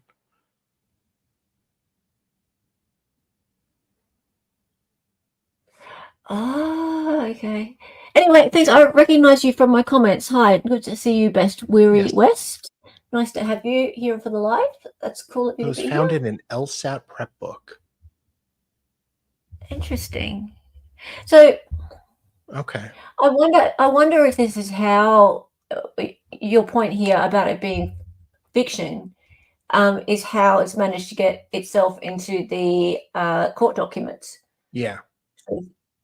And therefore, I wonder whether or not it could end up being in evidence. Oh. I don't know if they've litigated that yet, but oh, that's an interesting one. There's a conundrum. Yeah, she messed up there. I know. I have no argument whatsoever regarding she messed up big time. Yeah, writing that stuff. She messed up in the biggest way possible writing that stuff. Whether it was a novel, whether it was whatever it was, she shouldn't have written that stuff. It was Yeah. stupid. That was just the dumbest thing ever. I go back though to my original point. There is one or two lines in that are very interesting to me. If there are text messages getting about on Ronnie's phone relating to him and Eric talking about getting high, looking for drugs a year earlier, if those text messages exist, then they're exculpatory. Yeah. They're exculpatory, and I want to know about them. So yeah, if Eric was using fentanyl recreationally, then this could have been an accident, and the state's case is shaky. It becomes much more shaky because, yeah, I mean, the state's case relies on him not using fentanyl at all, on him not being somebody who would have ingested it on his own. So, because they can't prove otherwise that she put it into his drink, because no one saw her do it. Mm. No one saw her do it. I know there's motive and all this other stuff. However, he could have just been taking it, and it was stronger today than it was yesterday. That's how fentanyl is. And the defense will bring an expert in to say that. Guarantee it. Absolutely guarantee it. Oh, J-Rock, I'll blame you. I think J-Rock did it. J-Rock did it. Anyway, I'm just going to finish this. Can't be a privileged book. She's writing for her lawyer. No, it's fair. That's fair, half Irish. So I use all of them and then go back and change them to the names that are on the front of the freaking book. And it even says, like the title, these are the chapters. They are the characters. Are you fucking serious? Fucking. Nothing on this can be used against me. Like, this is all a mystery fiction book. I doubt it. Oh, it's all inaudible. Oh, sorry. It's all. Which makes sense, because the girl said that they had checked my cell like 6 times, and one of the times they spent like 2 hours, and I was like, so they were reading through the whole book. Yeah, they knew what the hell they had. Gold mine. Yeah. They knew that it was a fucking bullshit book. You're all right. I'm sleeping. Yeah. And they're like, oh no, this looks like it could be decrim. This looks good. Yeah, decriminating. Decriminating? Yeah, let's see this one. Oh my fucking god. I know. That's why I'm telling you this is insane. There was never a letter. There was never a letter in a book in an envelope. We got a Michael Tellis conspiracy brewing up here. Hey, what's going on with him? Is he guilty? Jury was sent home. Ooh, over boy. 8 hours. 8 hours, no verdict. They're really hammering in. Apparently, the defense attorney did a pinch and zoom during closing, and the guy in the car didn't exactly look the same, and he claimed like he had hair or something. And apparently, it really threw the prosecutor for a loop, because he was not expecting that, and the defense attorney waited till closing. Nice. So the jury's like, well, okay, so we need how do you zoom in on the video? So they had to bring in an IT person to show the jury how to zoom in. And then they're like, well, can we get a second laptop so we can like compare the video of him walking side by side? That's too funny. And they're just like, can we get this exhibit number? And can we look at this again? And they're just back there, just who knows? Well, there you go. Hella was right. And well, I don't know, but everybody on Twitter is freaking out. They're like, oh my God, he had DNA under fingernails. Oh my God, how did it take longer than 4 hours? Oh my God. That video would have been in evidence. It's just that they zoomed in, so therefore, Yeah. like zooming in on it isn't introducing new evidence. No, and it's in. I didn't watch the closing. This is what I saw somebody else say, but they like zoomed in and it's arguments. So this is where they explain the facts or what they think they say. So they zoom in on it and like be like, does this look like him? And just kind of, it's sneaky, but it's great. Oh, I need to go watch this. Yeah. Oh, hello, smoked cheese pies too. Quagmire toilet gaming. Boy. Would you like some money sent to your bank account too? Okay, anyway. Yeah, I told her, but she was like halfway listening, and I'm like, Mom, I'm trying to. When did you tell her? A couple of days ago. Oh no, the first day. I think it was the first day when I got locked down. Well, she clearly was not listening, women, because she has not told me that, she wasn't listening to you at all. I didn't think she was. And I'm like, Mom, are you hearing what I'm saying? And she's like, yeah, so anyway. I'm like, oh my hell. So I didn't. I was like, okay. So I don't know if she told DJ. I didn't know if she told you. I didn't know. But Sky has the freaking book.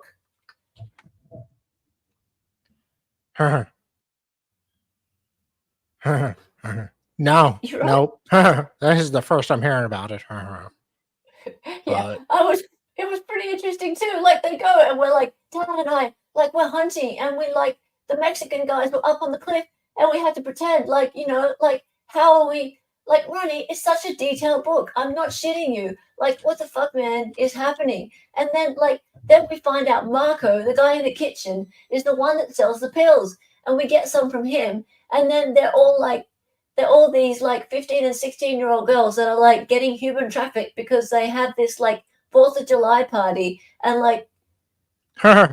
What is this? A Stephen King novel? I'm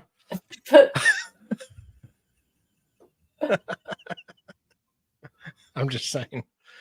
Why did they have a 4th of July party? That doesn't make any sense. You know, it's September right now, August right now. Yeah, I know, and it says in there like Mexican. Like, we don't know if they're gonna have a party. Build a wall, right? Like an Independence Day. This is so stupid. Okay, I'm just gonna go through this and just see if there's anything in here that's any good. This is just so stupid. Okay, so she just keeps talking about the fact that it's a novel. What's this? Hey, I'll give you 10 grand for that girl. Oh my God, no, dude, everyone is blowing apparently. But no, they're all blowing up about this. Like at some point, I hope Sky's going to say like what it really is. I hope at some point, I hope Sky's going to say like what it really is. I'm sure that she will. I don't think that anybody knew. Like Mom told me this as I was going in to do her. I was a little busy and I was like blowing up. And then I got a call from a reporter. Okay, I can't do this anymore. Just keep going. Good Lord. I did show you some. J-Rock. Where is that weirdo? It makes Sky's thing. Hang on.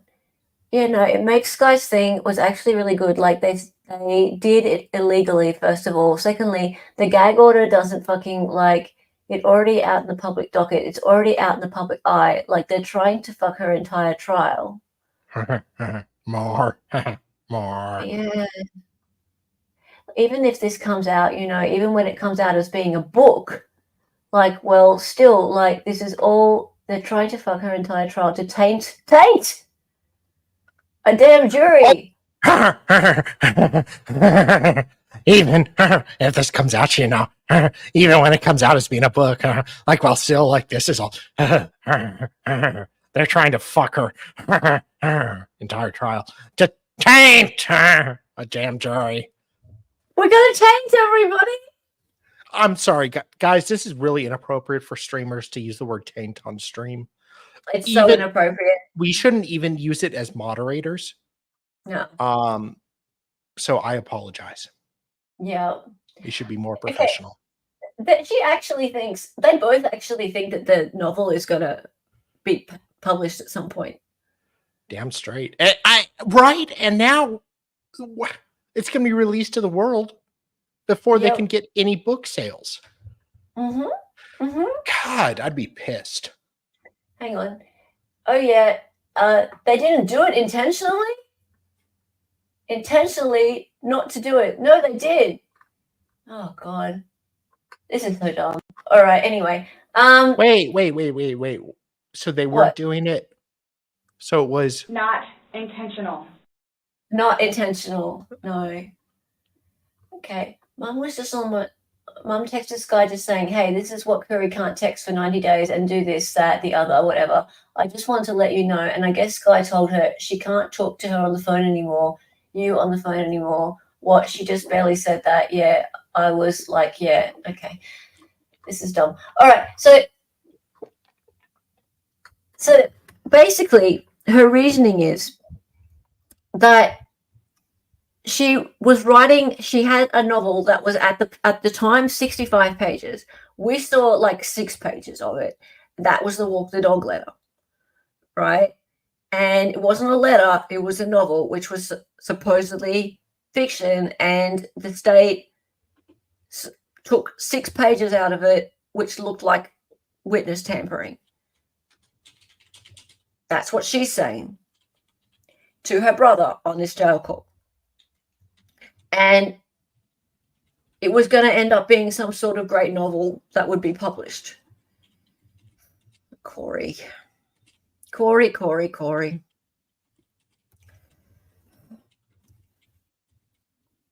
Look, it was dumb. It was really, really stupid. Who's Darden?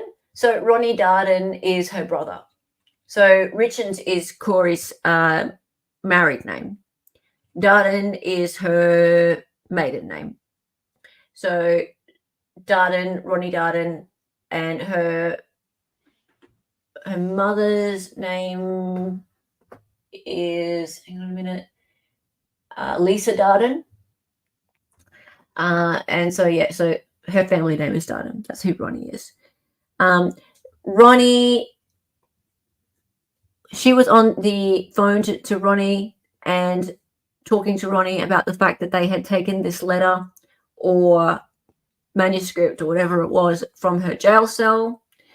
We went through the letter yesterday. It's extremely bad for her. But it had written on it attorney-client Sky Lazaro. And Sky said that she was in the jail cell and she was protesting vehemently that that letter should not have been taken. Her client's Sixth Amendment right was being violated. This is completely unethical, not right. They should not be looking at these documents because of the fact that it said on there clearly, attorney-client, Sky Lazaro, do not take these documents. You can flip through them to check, but you can't read them. And yet the DA, or the state attorney, the police officer that was there investigating, and the warden or the jail officer, all 3 of them were there, and they had Sky Lazaro up against a wall and they were berating her about the fact that they were going to take this document. And she was like, no, you can't take it. And they eventually took it. So, and now it's in the public eye. We have it. It's gone everywhere. In fact, I'm going to Just a moment. 2 seconds. We will bring it up again just briefly. There it is. So yeah, there it is. And we've got, 6 pages of it, but she says that there are 65 or so pages of it in that jail call, and they've picked and chosen which parts of it that they find interesting to them, because this stuff makes her look really, really bad. Look, as far as I'm concerned, writing anything like this is going to make you look really, really bad. But nothing of this means she actually did it. She hasn't actually written anything to say that she did it. There's one part in here that's very interesting to me, and that's this here. Says, I would get mad because I would always say he gets high every night. Workers at the ranch not to tell me because I would get mad because Wait, there are pictures. Okay, go ahead.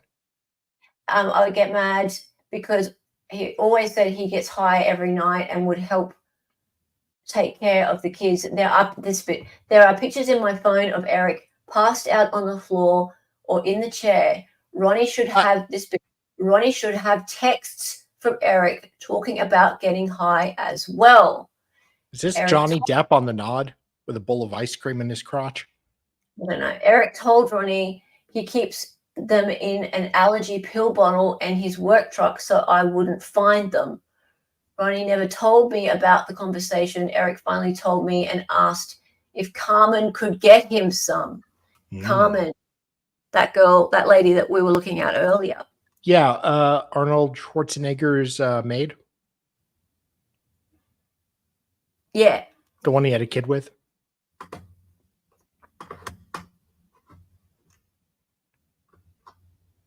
Carmen Lorba. So this one. Yeah. Right. So it just really interests me that this part here, if that stuff's true, I'm not saying it's true, but if that stuff's true, if there's any substance to this part here, then that's interesting for the defense's case.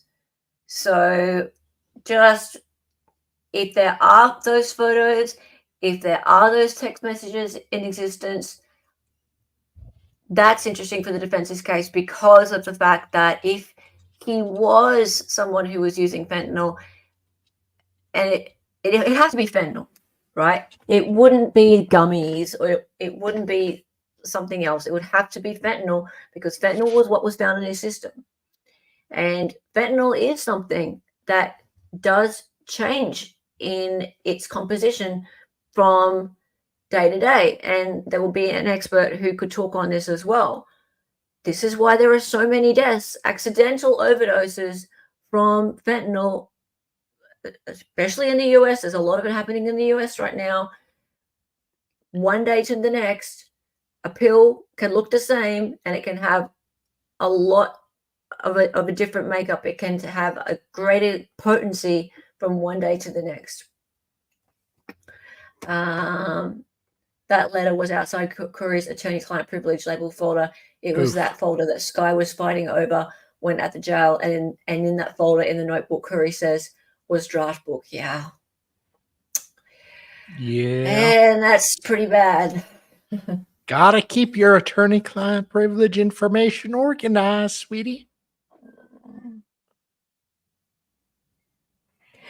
Oh, I know about the Arnold Schwarzenegger and the Nanny thing. I just I don't know quite how funny it is. Oh, you looked her up? Yeah. And like this is Arnold Schwarzenegger, this sexy, attractive man, and do not ever fucking clip that. But he is very God damn it. God damn it, that's getting clipped. But he ended up Like, he can have any woman, and he ends up knocking up his maid, who, I'm not trying to be mean, but is not the most attractive woman at all. Okay. And then he has a kid with her, and it was very funny. Oh dear. Okay. Did she tell 911 it might be drugs? Good question. I actually have the 911 transcript, and we could do that on the next stream. Why not? Indeed. I have a lot of transcripts. And I did not have to pay 50 cents each for them. No, I did my own investigative work. Yes, thankfully. Yes, Saving my wallet. I would have paid you. Well, I would have paid you. But no, I did my own investigative work, and I have many transcripts. yes. Many transcripts of All the many documents. I have all of the documents. Yes. Because if she didn't, it doesn't help her case. Well, I mean, she could claim she didn't know, but yeah, it doesn't help her case. Yeah. Look, lots of things don't help her case. I got to admit to you guys, it doesn't look good for her. It doesn't look good for her. But what does stack in her favor is that no one saw her actually putting anything into his drink. No one has any clue whether or not she actually gave him anything, right? So there's no like physical proof of her doing anything to him. Yes. So all we've got is a motive, and some toxicology showing that he had fentanyl in his system. That's pretty much it, right? So my take on the matter is, if he was a user of fentanyl, it could have been an accidental overdose. And I think Pella is an expert. I'm not an expert. But I think people overlook the fact that fentanyl is that addictive and that unpredictable in terms of its dosage. And I might try and find for you some examples of accidental overdose for those who just haven't been following the fentanyl crisis in the US. There's like videos of cops like examining evidence and just like falling over, and other cops like having to rush and give them Narcan. Yeah, and there are, for example, like users who or addicts, dealers who won't allow people to buy from them unless they like show them like having the stuff in front of them to show that they have a tolerance to it. Really? Because they know that they don't want their customers just dying. It's bad for business. Huh. Yeah. Capitalism for the win. Yeah. Yeah. it's so deadly. Like, it's so deadly. Oh. And like the people who are dealing it, they don't even know whether or not it's likely to, like, this batch is likely to have, like, it's almost like when they mix it up, it might not get mixed up properly. Yeah. And like there might be like a chunk over here that's way, way, way more potent than the rest of it. And they don't know. Like, how they gonna know? You need quality control for that stuff. Well, kind of, yeah. Come on, help. Cartels. Yeah, what are you doing? But it's so scary. It's so scary. It's morphine, but synthetic and far stronger. Pharmacists measure these things in morphine equivalents. Be right back. Asking my husband how many is fentanyl. Oh, thank you, Badge Witness. Yeah. That was a big thing in the William Husel trial. Do you find it odd that there was no fentanyl found anywhere in the house? That's interesting. And that just came out, didn't it? Didn't it? Wasn't that just very recent that it was confirmed that there was no fentanyl anywhere in the house? Do I find it odd? No, not really. Nah, because okay, so it was the nanny, right? So the nanny is the one that had possession supposedly of the drugs. I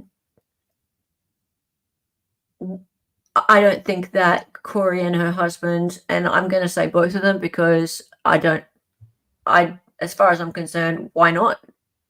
Why we have no evidence that both of them weren't involved in this. We have as much evidence that they both were, that they both weren't. So if they were just recreational users, then they would just use it and it would be gone. Why would it just be hanging about? The nanny, she's left the place. She was the one who would have all of the drugs. So she would be the one who would have the actual drugs, not the couple. Damn it, April. What possible motive would the nanny have? No, I'm not blaming the nanny. I'm saying that it's not murder. It's an accident. So I'm saying that both Eric and the defendant were partaking, a little bit Minnesota couple like, that were both partaking, and just like many hundreds, thousands, tens of thousands, hundreds of thousands of people die of accidental fentanyl overdoses, that's probably what happened to Eric. That's my theory. I think it was an accidental death. And I think it's really unfortunate that that she has all of this really awful motive stuff on her phone, etc., that makes it look like she was going to poison him or poison him, murder him, whatever. Because she clearly didn't want to be with him anymore. Clearly didn't want to be with him anymore. So that's a shame because, yeah, it looks really, really bad. It looks like she actually did it to him. But what if she just wanted him gone but didn't do it? Two different things. Just because she wanted him gone doesn't mean she would go so far as to actually murder him. I mean, I've wanted lots of people gone from my life. Doesn't mean I would go so far as to murder them. Phew. I'd have to go a long way. That's true. It's it'd very expensive. It'd be like $1,000. She'd have to get a hotel. There'd be another few hundred. Yeah. See, it'd be a lot of effort for me to come over there and murder you. Yeah. So, yeah. I mean, there's been other people though. There's been plenty of people I've been like, geez, I really wish that they'd just be gone from my life. Yeah. However, I wouldn't go that far. And I've written text messages and all that kind of stuff. I've been through the whole, geez, I wish they'd just disappear. Yeah. All that, And then wouldn't it be really bad luck if they just cocked it?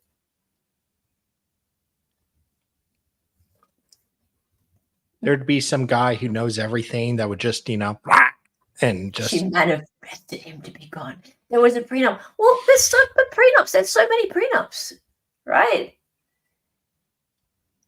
So many prenups. Does a prenup mean that, okay, so if you get into a prenup with somebody and then they cock it, does that mean that you're suddenly suspected for their murder? Better not sign any prenups then. Jeez. What about the internet searches? Yes, I saw the internet searches. What about luxury prisons? I did that an hour ago.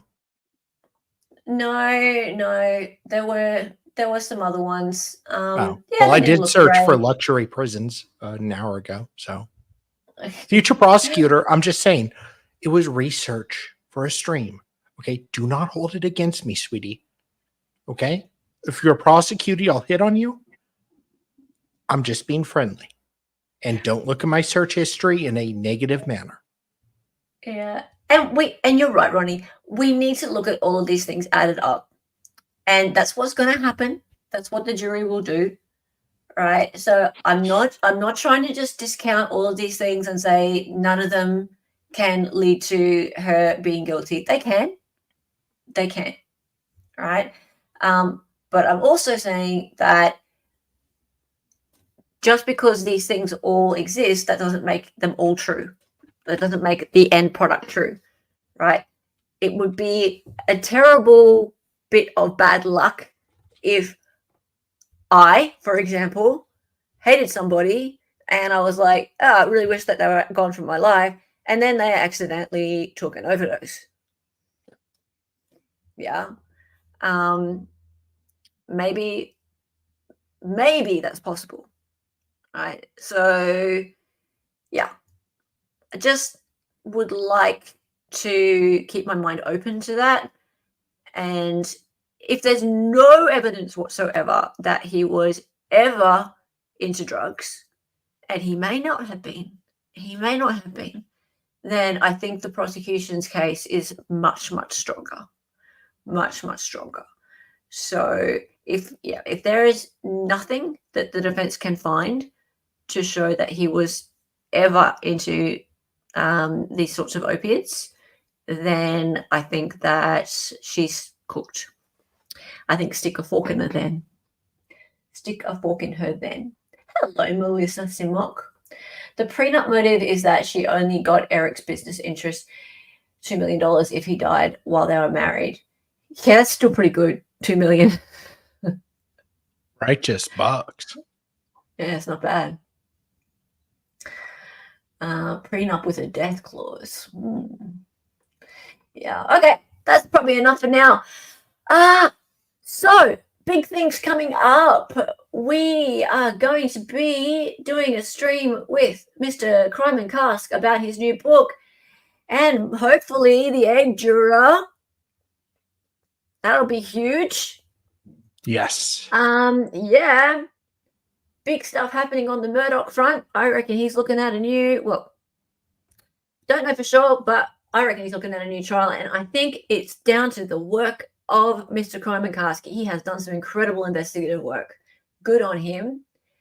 And I reckon if he gets a new trial, that Crime and Cask will be called to testify, not about anything to do with the jury tampering, but to do with the logistics of the actual crime scene. So if you have read his first book, he's put forth some really astounding theories regarding the physical probability of the gunshots being able to be fired from the direction that the state has put forth by one shooter, i.e. Mr. Murdoch, with the guns that they state in the time frame. He's basically proven it impossible. So I would think that the defense would be calling on him to testify, or at least calling on an expert witness to use his theories. So that's really interesting. Also, we have Koberger. We have a hearing happening on the 29th. So we'll be covering that after the fact. I will wait till it actually happens, and then I will come back with a roundup on that. Might have a guest or two for that one. And we'll do more Kouri as well. I think the transcript of the 911 call sounds interesting. I might do something on that, if not tomorrow, the next day. And more Boone as well coming up too. What about you, Mr. Daly? Tomorrow I have more of the Wade Wilson Deadpool jail calls. Yeah. We will hopefully get some insight into how his supporters are suffer Wade supporters. Suffer, child, suffer. Yeah, today wasn't the best. He got the DP and not in the good way. No, not the good DP. Well, he did get a DP that was a double puncture in both veins. But there, that was a little too graphic. But Yeah. anyways, it's not looking good for our Wade, but there's still the appeal and they're raising money for it. And they're $73,000. Got about $23,000. 27 to go. So I'll be streaming that tomorrow at 6 p.m. Eastern. Awesome. Cool. All right, guys, we are going to raid Publicly Buzzed now. Everyone say hello, raid, when you get in there. They are Or still Mr. on the and Phil Mrs. Spector trial. No. Yeah, they're still doing the Phil Spector trial. That must be a long Yeah, trial. it is. Episode 31 they're on. Yes. Can't wait. All right. Thank you. This has been a great, fun stream, everybody. Justice for Kouri. Justice for everybody. Mark Justice for Jensen. Kouri. No. Justice for Kouri means justice for Eric, by the way. And Let's not Mark forget. Jensen. I'm fine. Justice means justice for everybody. So let's not forget that the presumption of innocence leads to a fair trial. Yes. And time for the song. Time for the song. Where are we? Her name was Ella. She was an Aussie. Aussie. Was a fake lawyer from the future. She got on YouTube and made some live streams. The co-host is Dolly and she dances sometimes. The words are always so loud and because she's an 803. To the attention, excited utterance. Her cat is staring through